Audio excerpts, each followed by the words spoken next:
El socialismo es un sistema que se niega a desaparecer. Ha fracasado en todas las ocasiones en que se ha aplicado. Ha quedado constancia de su inutilidad para crear riqueza o para hacer prosperar países. Pero como dijo el fallecido Javier Pérez Cepeda, en cada generación hay un selecto grupo de idiotas convencidos de que el fracaso del colectivismo se debió a que no lo dirigieron ellos, o en el mejor de los casos, a que no se aplicó de forma correcta. Por tanto, si fracasa, es que eso no era socialismo y hay que intentarlo de nuevo, que esta vez sí va a funcionar, aunque nos llevemos de nuevo a millones de personas por delante. Hoy vamos a analizar las razones por las que el socialismo simplemente no funciona, y son razones muy sencillas, a pesar de la complejidad de la teoría, que quizás ahí radica el problema en contraposición con el capitalismo tan demonizado por esta gente, pero en el que tan bien viven. ¡Comenzamos!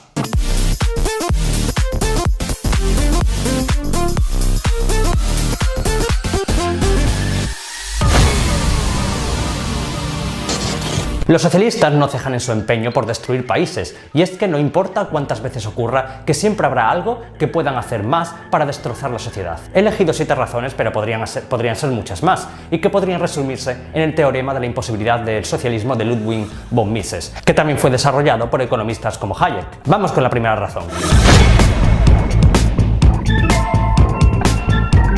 La primera razón por la que el socialismo es un fracaso radica en la propia esencia del socialismo. A diferencia del capitalismo, el socialismo es un sistema creado por una persona. Hablamos del socialismo científico de Karl Marx, como fase previa al comunismo. El hecho de pretender implantar en todo un estado o en el mundo entero los pensamientos que a un señor se le ocurrieron en la barra de un bar y que jamás puso un pie en una fábrica, es el primer error y la primera razón por la que el socialismo es un absoluto fracaso. El capitalismo, en cambio, es un sistema económico y social que se ha desarrollado junto al ser humano. Nadie lo escribió o lo implantó en un momento determinado. Surge de las relaciones humanas a lo largo de la historia. Ha surgido, como he dicho, del conjunto de la sociedad sin que nadie lo impusiera o lo implantara. Como mucho se ha teorizado sobre él como Adam Smith con la riqueza de las naciones. Solo se puso el nombre al conjunto de relaciones económicas que a lo largo de la historia el hombre había ido desarrollando como parte de su naturaleza. Hasta que llegó Karl Marx y, cansado de ser un fracasado y un borracho, pensó que la causa de esos problemas era el sistema económico en el que vivía y decidió inventarse uno basado en el parasitismo social que a él tanto le gustaba. Y así pensó que como él no era capaz de crear ningún tipo de riqueza, lo mejor era que los trabajadores se apoderaran de los medios de producción que un empresario había puesto ahí invirtiendo su dinero, pues consideraba injusto que un empleado no recibiese los beneficios que generaba su trabajo, en lugar de un salario por parte del empresario, lo que se conoce como la plusvalía. Vamos, que tú te haces empresario, te gastas 1 millón de euros en montar una empresa con sus medios de producción, arriesgando tu capital, y no solo tienes que repartir los beneficios, sino que tienes que darle la fábrica a los trabajadores. Hazte empresario marxista. Lo mejor es que su teoría corrió como la pólvora entre todos los que eran como él, pues en una época en la que el analfabetismo estaba a la orden del día, presentar un nuevo orden mundial basado en la dictadura de los trabajadores y en el que toda la riqueza era repartida a partes iguales independientemente de lo que uno produjera, era muy atractivo. Y así llegó Lenin,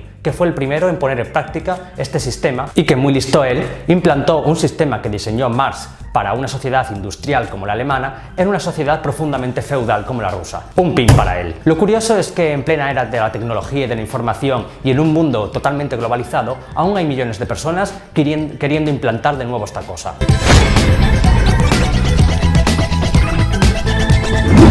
La segunda razón del fracaso del socialismo, y quizás la principal, es que niega la naturaleza del ser humano. El ser humano es un ser individual. Cada uno de los 7.000 millones de personas que habitan la Tierra somos distintos unos de otros. Tenemos deseos, ambiciones y mentes distintas. El afán de la competitividad y de la superación es algo inherente en nuestra especie. Y el socialismo corta de raíz todo esto en pro de una igualdad inalcanzable y por el bien de la comunidad, lo que viene siendo el colectivismo.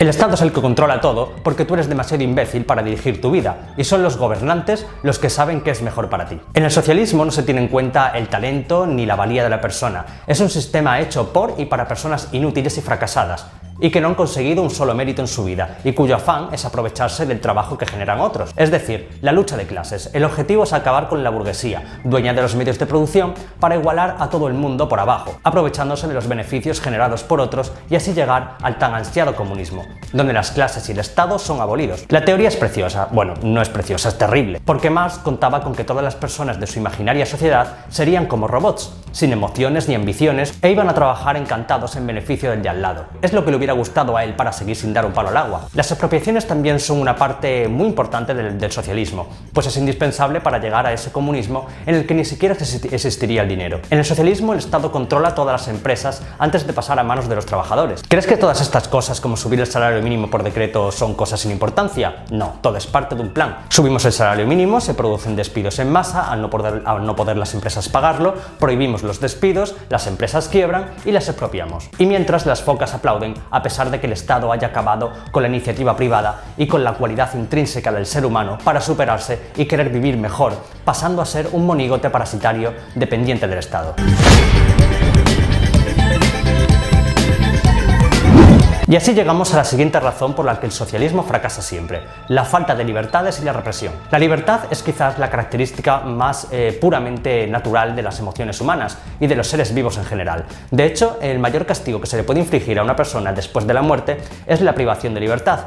Por eso existen las cárceles. Bueno, eso y darle un beso con lengua a Gordillo. El socialismo es una inmensa cárcel que acaba primero con la ambición y el deseo de superación y después con las libertades. En el socialismo las intenciones son siempre muy buenas y la existencia de un Estado y un gobierno es solo pasajero y organiza la sociedad para llegar al comunismo. El problema es cuando estás en esta fase y eres el que está en el gobierno. Es decir, estar en el gobierno mola mucho, controlas a la gente, recibes sus impuestos, te los gastas donde quieres y vives como un rey. Bueno, como un presidente de la República. ¿Para qué vas a abolir el Estado? No, hombre, mejor nos quedamos en la fase del socialismo y hacemos todo lo contrario. Aumentamos el volumen del Estado hasta que esté a punto de reventar y colapse. Y como todos sabemos, cuanto más Estado, menos libertad.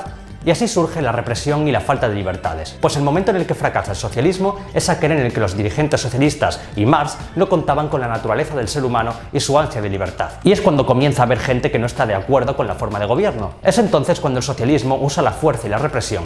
Así surgieron los gulags en Rusia, las checas en España, los campos de trabajo en Cuba o en Corea del Norte, para encerrar a todo disidente que no esté de acuerdo con el régimen. Esa es la razón por la que el socialismo solo se puede imponer mediante la fuerza y la violencia, a diferencia del capitalismo, que, como he dicho, surge de las propias relaciones humanas. Jamás ha habido un país socialista o comunista que no haya sido o sea una dictadura.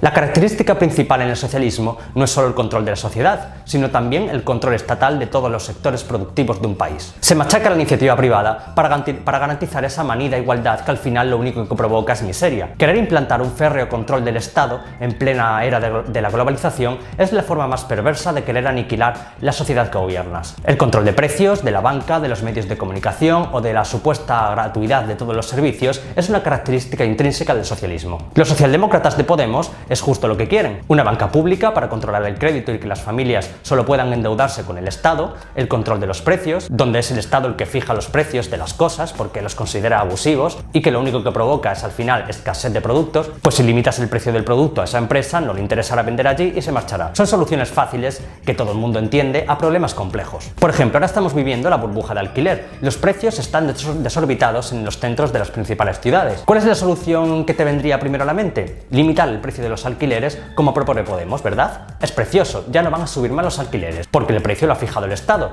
¿Cuál es la consecuencia real? Que el propietario no va a sacar su vivienda en alquiler porque le sale más rentable venderla o alquilarla para vivienda turística, al no poder competir. De esta forma se produce escasez de vivienda de alquiler que provoca que la gente tenga que comprar en lugar de alquilar.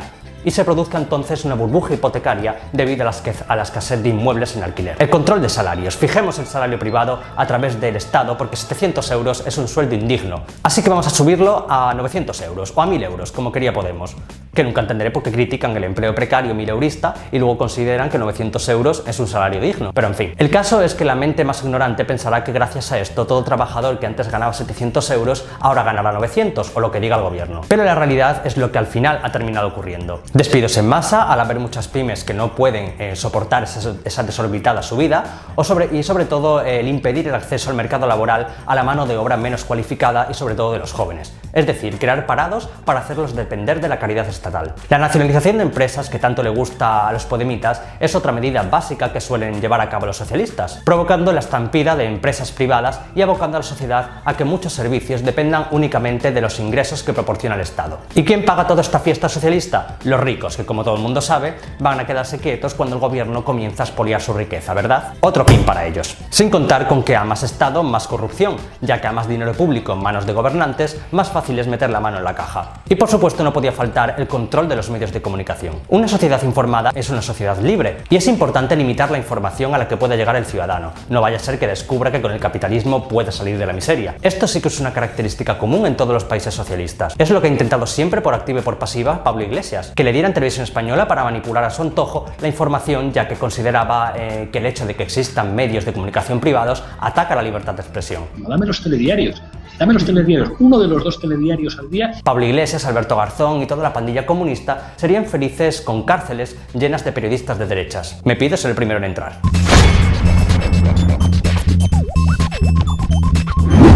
En el socialismo no existe la propiedad privada de los medios de producción. Es la abolición de la economía de mercado para sustituirla por una economía planificada. El problema con el que se encuentra este sistema económico es que obvia por completo la ley de la oferta y la demanda, y sobre todo el rol de la escasez. Es decir, no hay una orientación sobre qué precio poner a las cosas, porque no existe economía de mercado y no hay con qué compararlo. En una economía de mercado, los precios vienen dados en función de su limitación. Por ejemplo, algo que es escaso y tiene mucha demanda será caro, algo que es abundante y tiene poca demanda será barato. En el socialismo el precio lo pone el Estado y no hay ningún tipo de orientación sobre qué bienes son escasos y cuáles no. Por tanto, es imposible saber qué producción es rentable y cuál no. En el mercado capitalista está un aproximado de 1.899 bolívares fuertes. En la revolución, en el socialismo, está en 1.123. No, ese no es. No te digo, aquí vamos a borrar. Precio Super Chávez. Ponle Super Chávez. 857 bolos va a costar esto. 857 bolívares. Como he dicho, el dinero y la escasez no tienen ninguna relación para los socialistas. Y si falta dinero, se imprime más y no pasa nada. Los procesos de inflación son algo típico en el socialismo. Y en España lo defienden mentes tan brillantes como los Garzón. Un Estado que es capaz de crear su propio dinero y por lo tanto gastarlo en cualquier tipo de cosa que esté a la venta en ese dinero, ¿no? Si hay algo a la venta en euros y tú puedes crear euros, pues lo puedes comprar.